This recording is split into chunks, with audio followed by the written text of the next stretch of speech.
오늘 저렇게 건강한 울음으로 태어나는 새 생명들은 생명이 언제나 어느 때나 진실이며 축복임을 알게 합니다.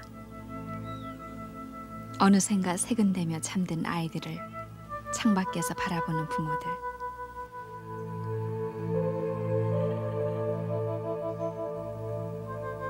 한 세대 30여 년 전에도 생명은 어김없는 축복이었을 터인데도 이 아이들의 부모가 태어날 그 무렵 병원이란 그저 몹쓸 병을 고치러 가보고 싶은 소원으로만 머물던 곳이었을 뿐, 판잣집이나 초가에서 아이는 태어났고 사립이나 처마에 걸린 금줄만이 우리들의 외로운 탄생의 초라한 신호였습니다.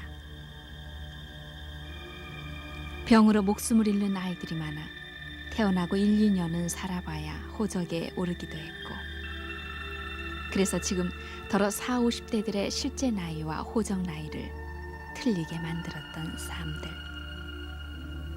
병원은커녕 약 쓸 틈과 여유가 도무지 없어 회갑도 맞기 전에 벌써 할머니 얼굴로 늙어버린 우리들 어머니. 그 어머니의 약손만이 우리들의 배앓이를 말끔히 가셔주었을 뿐입니다. 오늘 대처의 웬만한 병원마다 약재실 앞에 겉보기에는 아픈 것 같잖아 보이는 사람들이 역대합실처럼 순서를 기다리고 있고, 하찮은 열에도 의사의 처방이 따르고 있습니다. 감기란 그저 대수롭지 않은 찬바람 끝에 열증으로 치부했고, 목욕하기가 그렇게 힘들어 몸과 머리에 이와 석회가 떨어져 나갈 날이 없어 속옷을 벗어털며 두 엄지손가락으로 소리를 내며 이잡던 시절, 미군들이 가져온 DDT를 파리약 뿜듯 몸속으로 뿌리며 얼어 터진 손등에 다이아 찡가루를 덧대면 우리들의 겨울은 그렇게 상쾌할 수가 없었습니다. 빈대 잡기 위해 초가 삼간 태울 수 없다는 유명한 어로까지 만들게 했던 빈대도, 이도, 그리고 DDT도 다이아증도 찾아볼래야 찾을 수가 없게 된 오늘. 회충이 많아 횃배를 앓던 우리들의 야윈 배를 쓸어주던 어머니의 까실까실했던 그 약손만이 이 밤 그립습니다.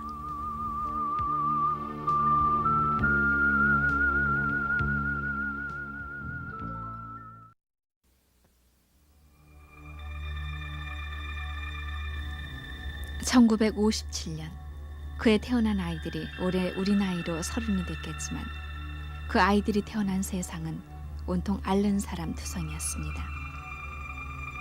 삼남지방엔 100만 명의 간디스토마 환자들이 배앓이를 하고 있었고, 수아마비 환자만도 14만 명, 결핵 환자가 80만 명, 그 이듬해는 전국을 휩쓴 뇌염으로 630여 명이 목숨을 잃는 등 앓는 사람들로 해서 우리들의 삶은 끝간데까지 가 있었습니다.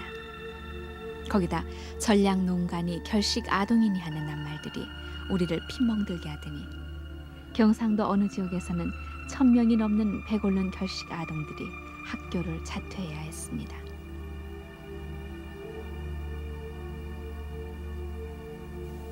먹을 것 없고 역질이 휩쓸던 그때, 그래도 가을은 우리에게 나락 구경도 하게 했고 전염병을 덜어는 가시게 해줬습니다.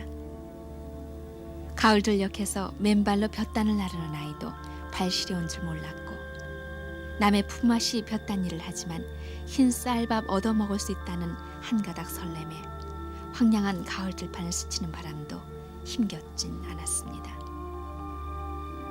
모락모락 김이 나는 하얀 쌀밥이 밥 한 그릇을 고봉으로 채워도 어느 결엔가 밥그릇은 비어져 있지만 노상 굶주렸던 배는 쌀밥에 놀라 탈이 나고 맙니다. 배탈이 난 아이는 배 아프다며 이리저리 뒹굴었고, 어머니는 부엌으로 달려가 개떡을 쪄먹을 때 부풀리던 소다가루 한 숟갈을 아이에게 먹이고, 내 손이 약손이다 하며 까칠한 손바닥으로 아이의 배를 쓰다듬어주면 어느새 아이는 아픔을 잊고 잠이 듭니다. 소다가루와 어머니의 약손, 그것이 우리들의 소화제였습니다.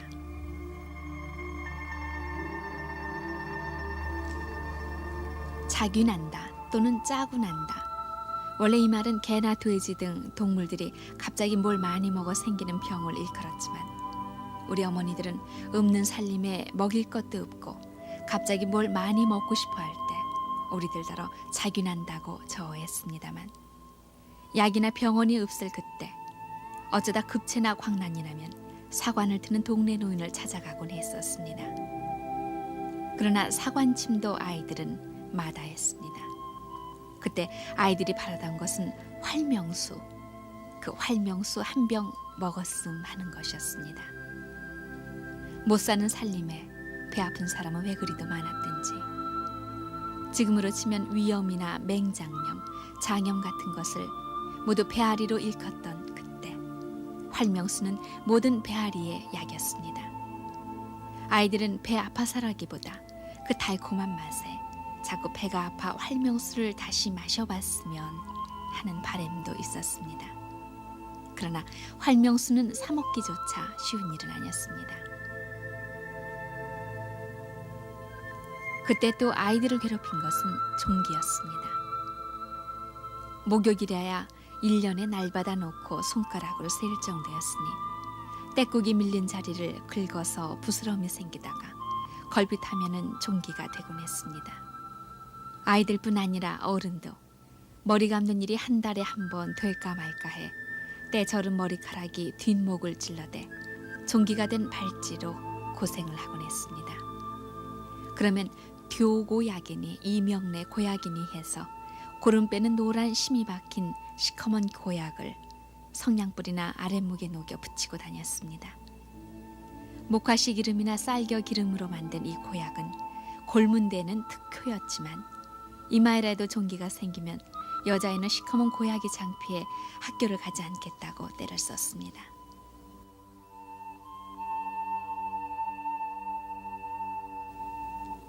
지금이야 한겨울에 흑자는 하는 아이들도 없고 또 털장가 웃는 아이들이 거의 없지만 그때만 해도 추위에 세수도 제대로 못한 손을 내놓고 다니던 때여서 아이들의 손은 걸핏하면 터져 피가 흘렀습니다. 그 손튼 데나 상체기에다가는 흙을 헤쳐 고운 흙가루를 바르거나 풍년초 담뱃가루를 털어 바르기도 했습니다만 어쩌다가 아까진기라는 빨간 머큐름이 있는 집 아이들은 상처가 조금만 나도 아까진기를 큼지막하게 발라 자랑을 하고 다녔습니다. 아까진기는 활명수와 함께 아이들에게 선망의 약 노릇을 했고 시골에서는 배 아픈 아이들의 배에 이 아까진기를 발라주는 웃지 못할 일도 벌어졌습니다. 이때 세상을 깜짝 놀라게 한 신기한 약들이 미군과 함께 이 땅에 들어왔습니다. 바로 DDT와 다이아증이었습니다. 설파제로서 폐렴 치료약인 다이아증은 항균 약효가 뛰어났지만 설파제가 무엇인지 항생제가 무엇인지도 몰랐던 그때 이 다이아증은 만병통치약이었습니다. 배가 아파도 다이아증, 머리가 아파도 다이아증, 상처난 곳에 가루를 내발라도 귀신같이 낫곤 했습니다. 다이아증의 선풍적인 인기를 끌자 판잣집이 대부분인 제약업계에서는 다이아증과 비슷한 이름의 약을 만들어 톡톡한 재미를 보기도 했습니다. 그때는 다이아증 그러면 한국 사람들이 전부가 다 만병통치로 알고 그 다이아증이면 그저 뭐 배 아픈 데도 먹고 소 안 되는 데도 막 먹었어요. 근데 그게 낫거든. 왜 낫느냐? 그쪽에는 사실 우리나라 사람들이 약을 많이 복용 못했었어요. 48, 9년대인데 1948, 9년대인데 군인들이 갔다가 이제 구호 물자로 풀어놓고 자기들가 쓰다가 이제 그 유출되고 그런 거를 한참 쓰다 보니까 한 3, 4년 지난 게 이제 그 없어졌어요. 없어요.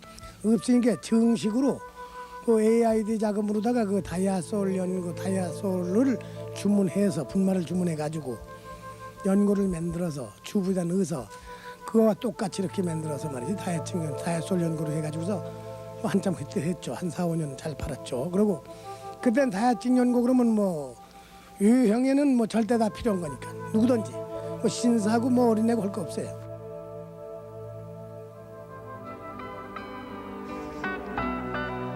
이 다이아증과 함께 들어온 것이 바로 DDT입니다. 강력한 살충제로 6.25 전쟁 때 방역 사업에 큰 공을 세운 DDT. 이것은 쓰레기뿐 아니라 이가 들끓었던 우리 몸에도 파리약 뿌려지듯 뿜어졌습니다. 그런가 하면 눈이 침침해 이를 잡을 수 없었던 할머니들은 이 DDT를 가정 상비약으로 감춰놓고 디덕티라고 불렀습니다. 잠자리에 들기 전 할머니는 이나 빈대가 다니는 방구석마다 뿌리기도 했고 친척들이 찾아오면 선심을 쓰듯 옷 속에 이 디덕티를 뿌려줬습니다. DDT 냄새가 골치를 아프게 해 얼굴을 찌푸리면 할머니께서는 빈대나 이를 잡는 재미에 그까짓 거 못 참느냐고 야단을 치기도 했습니다. 특히 50년대 같으면 주로 사람들이 이 잡는 데 많이 썼지요. 뭐 머리에도 막 DDT를 뿌리고 몸에도 뭐 속옷에도 뿌리고 방에도 뿌리고 자고 이러는데, 근데 그 당시에 보면 그 사람들이 그 DDT가 얼마나 몸에 유독한 건지를 모르고 그냥 굉장히 많이 썼어요. 뭐 저희 집만 하더라도 뭐 그냥 저희 할머니는 그냥 그걸 뭐 개에다가도 뿌리고 우리 온 몸에다 뿌려주고 이래 가지고 뭐 하루는 보니까 뭐 개를 약을 발랐더만은 그 몇 시간 후에 개가 죽더만은요.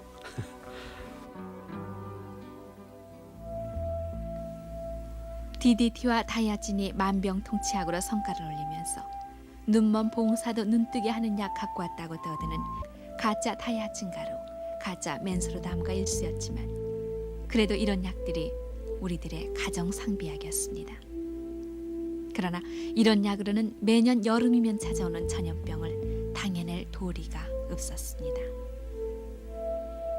여름이면 장마 물난리로 쓰러져갈 망정 내 집이었었던 판잣집, 초가집이 통째로 떠내려갔고 뒤이어 호열자로 불리던 콜레라, 또 연병이라 부르던 장티푸스로 몇백 명씩의 목숨을 잃었는가 하면 극성되는 뇌연모기는 70년대 초까지 우리를 괴롭혔습니다. 일종 전염병이라 해서 콜레라니 장티푸스가 발생하면 새끼줄이 처지고 흉가처럼 통행이 금지되면서 제대로 치료도 못 받고 무더기로 목숨을 잃곤 했습니다. 해방 이듬해만 해도 부산에서 발생한 콜레라로 11,000여 명이 숨졌는가 하면 55년에는 뇌염으로도 760여 명이 목숨을 잃었고 58년에는 전국 국민학교에 휴교령이 내려진 가운데 635명이 희생됐습니다.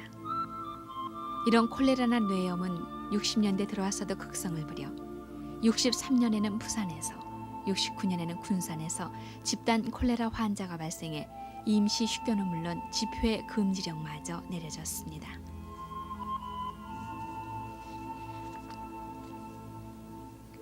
병원이래야 큰 도시나 읍에 하나 있을까 말까 했던 그 당시로서는 전염병 환자뿐만 아니라 보통 때에도 환자를 입원시킬 병상이 턱없이 부족해 급한 환자가 발생하면 왕진 가방을 챙긴 의사는 몇십 리 산길을 걸어 왕진을 나가야 했습니다. 통행 금지가 있어서 이 통행증을 안 가지면은 힘듭니다. 그래서 가족도 오기 힘들어 하거든요. 그러니까 배수소에다 연락하면 배수소에서 허가를 얻어가지고 여기다 도장 저 통행증 도장까지 손바닥에다 통행증 받아가지고 그 가져오고 같이 가서 하는데 가보면은 참 눈물이 나와서 가서 돈을 먼저 이 왕진료 따라 돈 달라고 하는 것보다도 그 사는 거 보고 돈 주고 싶은 그런 생각이 많은 환자들이 그때는 야간에 조금나 경제적 여유 있는 사람은 낮에 얻고 오든지 그러니까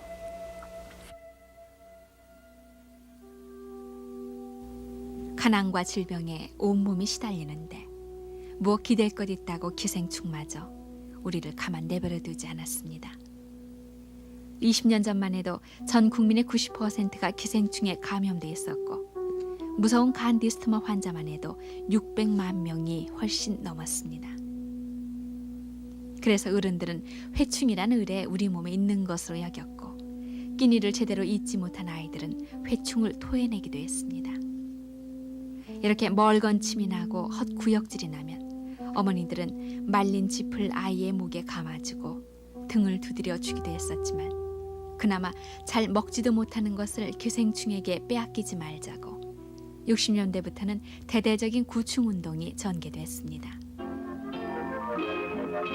당신의 몸에서 기생충을 몰아냅시다.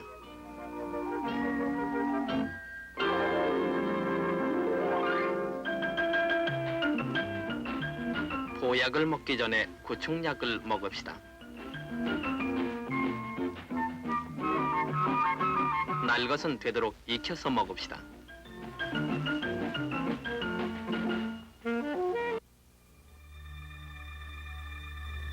보릿고개가 가까워지면 성냥갑에 변을 넣어 회충 검사를 하고 회충약이 학교를 통해 온 집안 식구 수대로 나누어졌습니다. 그 유명하던 회충약 산토닌을 먹는 날이면 아침을 굴먹고 그 독한 산토닌을 먹고 또 마취된 회충이 되살아나기 전에 쓸어버리기 위해 우리는 설사약을 먹었습니다. 그때는 아주 그 약이 그냥 아주 질이 좀 안 좋았던지 그때 그 산토닌이라는 약이 있었는데요. 아주 먹기도 사납고 양량도 많았었습니다. 그래 그거 한번 먹이려면 그냥 심지어는 코를 잡고 이렇게 먹이는 그런 수도 있었고 또 그 먹고 난 다음에는 그냥 하늘이 이렇게 노라가지고서 글씨를 안 본다고 못 보겠다고 뭐 그렇게 이야기하는 애들 많이 있었고 심지어는 그 체력이 달리는 그런 상태였으니까 영양도 부족하고 그랬겠죠. 그러니까 그냥 잠을 자는 그런 어린이들도 있었습니다. 그 먹이기 전에는 반드시 밥을 굶겨서 먹여야 된다고 그랬기 때문에 더더욱 그저 어린이들에게 그 괴로움을 줬었겠죠.